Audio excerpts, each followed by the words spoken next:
Assalamualaikum warahmatullahi wabarakatuh. Bapak Ibu, dimanapun berada yang saya hormati dan yang saya banggakan. Saya Eni Winaryati dari Program Studi Pendidikan Kimia Universitas Muhammadiyah Semarang ingin berbagi terkait dengan persoalan yang dihadapi sekarang ini, yakni dengan saya mengangkat sebuah tema peran ibu dalam pendidikan anak di masa pandemi. Topik ini sangat menarik untuk dibahas dan disampaikan untuk kita kaji bersama dan kita diskusikan bersama. Materi ini saya akan mengawalinya dari landasan atau kesepakatan yang perlu kita petik. Kita ambil kata kunci dari topik di atas. Topik di atas ada 3 kata kunci, yakni terkait dengan peran ibu, pendidikan anak, dan di masa pandemi. Nah, mari kita kupas secara satu persatu. Yang pertama adalah peran ibu. Peran ibu itu, siapakah ibu? Secara filosofis, ibu itu adalah yang melahirkan, namun juga yang dituakan, yang dibanggakan, yang dihormati, dan yang memiliki penuh rasa kasih sayang. Nah, keduanya ini, yang dituakan maupun yang melahirkan kita, itu memiliki kesepakatan bersama, yakni melahirkan karakter perjuangan. Karakter perjuangan untuk mentransfer nilai secara ikhlas, dengan berbagai pendekatan strategi yang akan digunakan, agar tujuannya adalah terjadinya perubahan karakter pada anaknya. Tentu harapan ini menjadi cita-cita seluruh ibu, seluruh orang tua dimanapun berada. Nah, dari sini akan muncul suatu pertanyaan. Pertanyaannya adalah, peran apa yang harus dilakukan oleh seorang ibu? Peran apa yang harus dilakukan oleh orang dewasa? Ini adalah pertanyaannya. Yang kedua adalah pendidikan anak. Pendidikan anak di sini, saya mencoba membuat suatu rumusan bahwa pendidikan anak itu merupakan pembelajaran, baik itu pengetahuan, keterampilan, sehingga menjadi pembiasaan atau karakter pada anak melalui proses pelatihan dan pembimbingan yang secara terus-menerus, baik fisik, spiritual, mental, sehingga anak itu akan memiliki kesiapan untuk menghadapi realitas kehidupan yang kompleks. Pertanyaannya adalah, bagaimana proses pembelajaran itu terjadi? Yang ketiga adalah di masa pandemi. Pandemi adalah penyakit yang menyebar secara global, meliputi area geografis yang luas. Nah, dari kondisi pandemi yang berdampak pada area geografis ini, tentu akan terlebih ini terjadi di era global, maka tentu akan menghasilkan suatu pertanyaan. Pertanyaannya adalah, bagaimana agar memiliki kesiapan menghadapi pandemi di era global ini? Nah, 3 hal inilah yang akan kita bahas di dalam topik yang saya sampaikan di atas tadi itu. Sebagai landasan, saya ingin membacakan suatu ayat Al-Quran, yakni surat An-Nisa ayat 9. A'udzu billahi minasyaitonir rajim.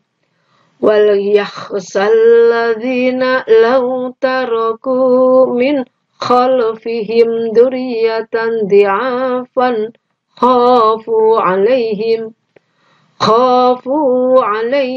falyattaqullaha wal yaqulu qawlan sadida. Dan hendaklah takut kepada Allah orang-orang yang seandainya meninggalkan di belakang mereka anak-anak yang lemah, yang mereka khawatir terhadap kesejahteraan mereka. Oleh sebab itu, hendaklah mereka bertakwa kepada Allah dan hendaklah mereka mengucapkan perkataan yang benar. Jadi yang dimaksud dengan kesejahteraan ini tidaklah saklek terkait dengan persoalan ekonomi belaka. Namun perlu kita pahami bahwa kemiskinan, kesejahteraan tidak hanya dari segi ekonomi. Sejahtera atau kemiskinan, jika topiknya terkait dengan kemiskinan, miskin itu tidak hanya miskin ekonomi, namun juga miskin agama, miskin pendidikan, miskin budaya, miskin yang lainnya pula, atau miskin kesehatan. Nah, pemahaman ini harus kita sepakati bersama. Kemudian, peran orang tua itu meliputi apa? Saya mencoba menyampaikan untuk kita kupas bersama-sama dalam surat Maryam ayat 12. Ya Yahya, khudil kitaba biquwah wa atainahul hukma sobiyya.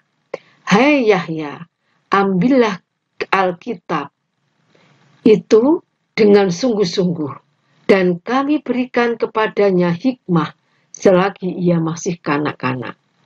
Nah, peran-peran orang tua ini, kalau kita ambil nas-nas dalam ayat Al-Quran ini, dalam surat Maryam ini, ada beberapa kalimat kunci, kata kunci, yakni yang pertama adalah Yahya atau hidup.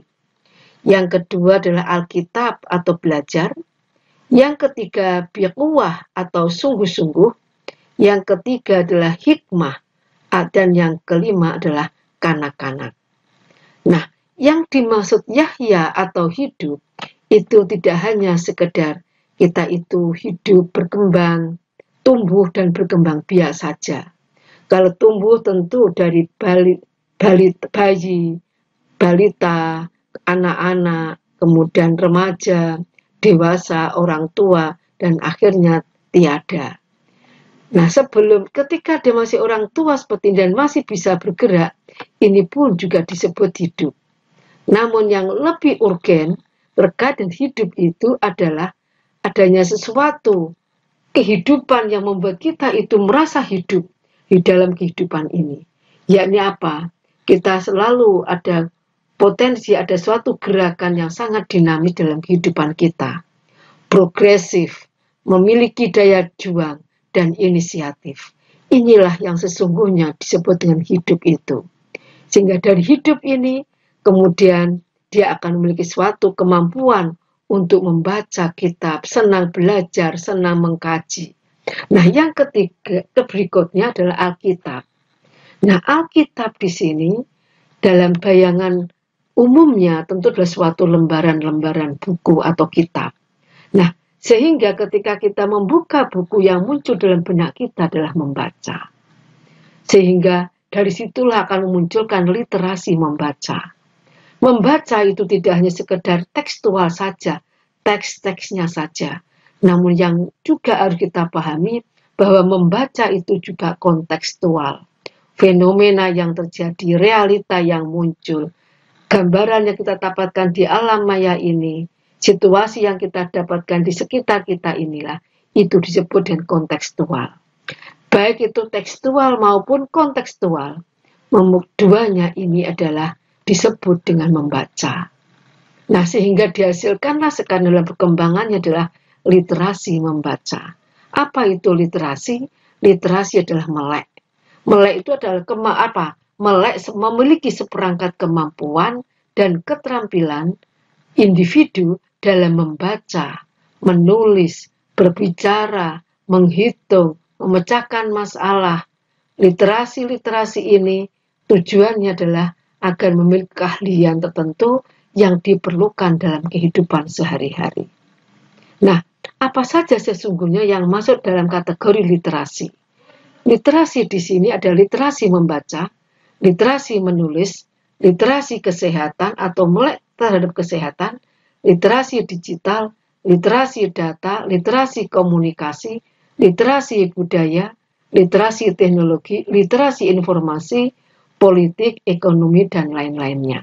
Nah, literasi-literasi ini atau melek terhadap persoalan kesehatan, melek terhadap apa itu di data, apa itu digital, apa itu komunikasi, ini dewasa ini menjadi suatu kebutuhan.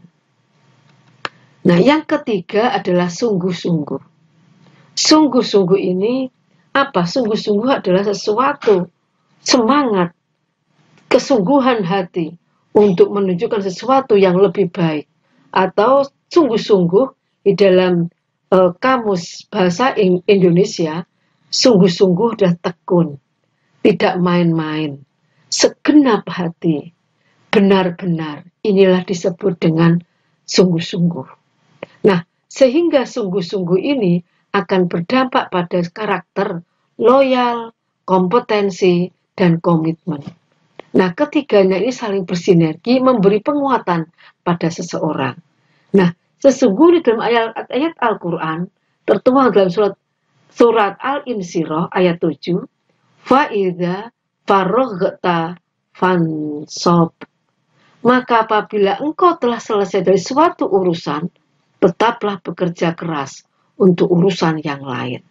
Jadi di sini akan apa? Akan muncul suatu gerakan yang sangat progresif dan dinamis. Selalu siap untuk menghadapi kejadian-kejadian fenomena apa yang bakal terjadi, itu selalu memiliki kesiapan dengan kesungguhan hati dan tekun untuk mengerjakannya.